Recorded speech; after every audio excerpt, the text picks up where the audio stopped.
Hello everyone, I am Ochoa and my topic for this course is on educational blogs used for teaching and acquisition by enhancing levels of thinking, learning motivation, and academic achievement. The following slides provide information related to this topic. A major concern of educators and parents alike is the academic achievement of our students. One of the areas of particular concern is lack of interest from the students itself for learning. We as educators seek for alternative methods such as incorporating educational blocks into teaching in order to gain learning motivation and improve academic achievement from our students by presenting lessons according to our students' learning needs. Studies are constantly providing evidence to support how educational blocks contribute to the academic achievement of our students and have enhanced levels of thinking and learning motivation. Blogs have been used widely since their recognizable assistance within the educational setting. Therefore, blogs have become one of the most popular online software tools that many educators use to improve learning by supporting levels of thinking, learning motivation, and academic achievement. The assembled study is formulated from several initiated literature reviews related to this topic. The intended purpose is to verify the effectiveness of educational blogs used by teachers in their lessons to obtain positive results from our students.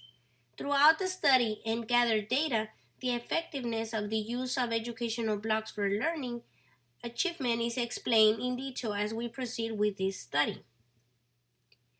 The purpose of this study is intended to provide the effectiveness of incorporated educational blocks within the lesson instruction. The focus is mainly based on the effect of students' critical thinking, learning motivation, learning cooperation, social support, and academic achievement. We are aware that education in today's 21st century has changed dramatically. The widespread of blogs in education has changed the methods of teaching and materials as well as the learning environment of our students.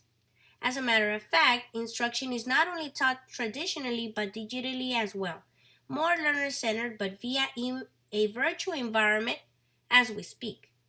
Many schools have implemented educational blocks into the school curriculum as a means of involving students' thinking, reflecting, and involvement in digital writing and comprehension from academic achievement. When teachers incorporate the use of blogs in their instructional lessons, students are highly motivated and tend to participate more. Students also share experiences, ask questions, and receive support from their peers. Blogging stimulates comprehension from our students instead of just merely memorizing the content of the lesson. Presently, blogging has become a very popular learning tool that has persuaded educators to seek for alternative methods to integrate into the teaching environment, such as e-learning communication tools.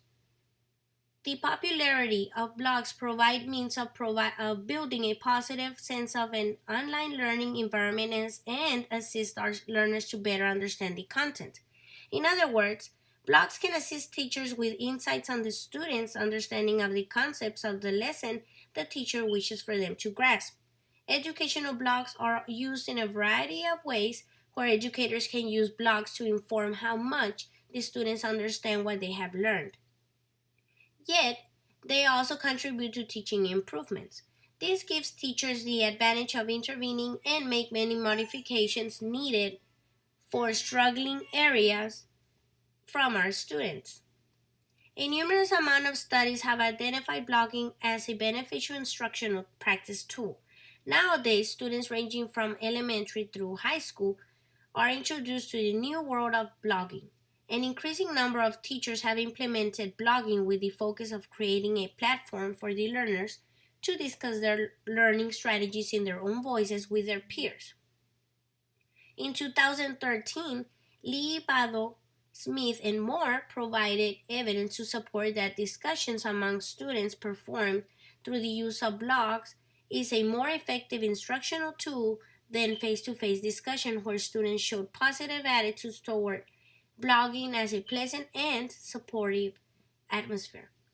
Bars and Horrocks, on the other hand, are less sure if educational blogs are an effective instructional tool in the learning environment. In fact, In their research, they argued that there is no difference between a student's digital writing and a traditional writing on paper.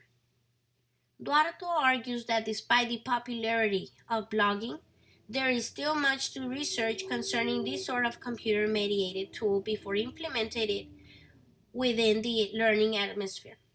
Rather, studies have provided evidence to support the positive effects of educational blogs by expanding the community and academic achievement of our learners.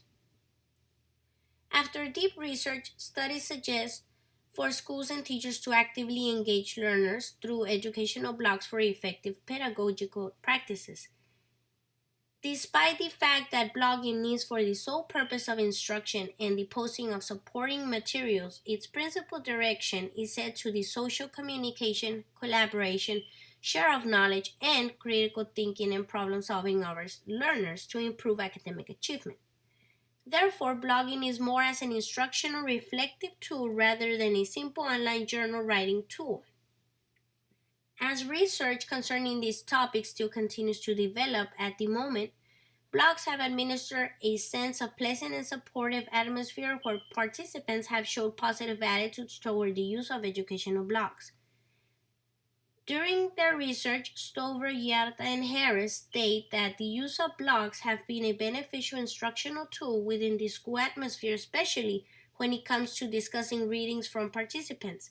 Participants have stated that the use of blogs have improved their learning performance. Additionally, they reported that by reading their peer blog posts and comments helped them have a better understanding of the content. Furthermore, instructors have seen better results academically, more student engagement and communication, shared experiences, a numerous amount of asked questions, and the receiving of support from one another. Overall, the implementation of blogs into the curriculum to enhance our learners' levels of thinking, learning motivation, and academic achievement will bestow a valuable asset that will continue to flourish throughout the learner's educational years. The method within this study consists of the participants for this study, the design and instruments, procedure taken, and finally the anticipated results. In other words, the data collected from this study. This study consists of 49 10th grade English language arts participants from the PSJ Memorial High School. Two classrooms will contribute to this study during computer lab hours. The average age of the learners is 15 years old. The age range is from 15 to 16. The group consists of 45% male students, 55% female students, 85% are English-speaking students, and 15% are Spanish-speaking students. The available resources for this study include an online computer-mediated tool such as Padlet. Padlet is an online virtual bulletin board where it provides students and teachers the means of collaboration, communication, and the sharing of information such as pictures, files, discussion posts, and so on. This popular blog is used by teachers to design instructional blogs where instructions for a desired topic are posted by the teacher to commence instruction, followed with the collaboration of the students' postings concerning the topic in effect. It is a factor of student collaboration to begin the process of critical thinking, problem solving, learning motivation, and academic achievement. Now, according to the school's design, the four grade levels are divided into four separate hallways. Therefore, each grade level provides a computer lab where the learning content will take effect. A total of 27 computers with internet access will be available in the 10th grade computer lab for this study. Each grade level computer lab also contains a main computer with remote access to the other computers in the room. This will contribute to the observation, data gathering, and assessment of the study. At the beginning of the 2016-2017 school year, 49 participants from two 10th grade English language arts classrooms were systematically selected. Prior to the commence of the study, the students received a brief tutorial from their teacher on how to navigate and post comments in the Padlet blog. The same teacher taught both classes for the needed study time. The study was designed to last the first 6 weeks of the academic school year. The control group was taught using traditional methods and whole group class discussions. The participants will assist the computer lab at the scheduled time indicated in their school schedules. This study is initiated by sending a link with specific instructions to the participants of this study. Students are to read the instructions and post their comments depending on the question statement posted by the teacher. Students will be observed through the main computer throughout the time lapse of the study as they share their comprehension of the material, ask questions, send feedback, and receive feedback from their peers. The collected data obtained from 539 Padlet blog posts from the 49 participants will be evaluated. A thematic analysis will be used to analyze the collected data within this study. The data will be broken down by grade level, age, and gender. After this, a whole study can be conducted solely using the collected data from this research. This will provide the effectiveness of educational blogs used for boosting a student's learning motivation, critical thinking, and academic achievement in the educational setting. Prior to this course, I believed that when conducting a research was merely simply by observing, taking notes, and to write about it. Throughout this course, I have learned that there are several research methods that one have to use in order to conduct the appropriate research suitable for the subject matter in mind.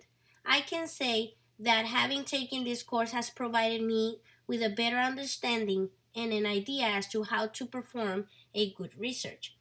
Additionally, the reading of all the chapters throughout the course semester has provided me with valuable information that will assist me throughout my master's program and for future reference as well.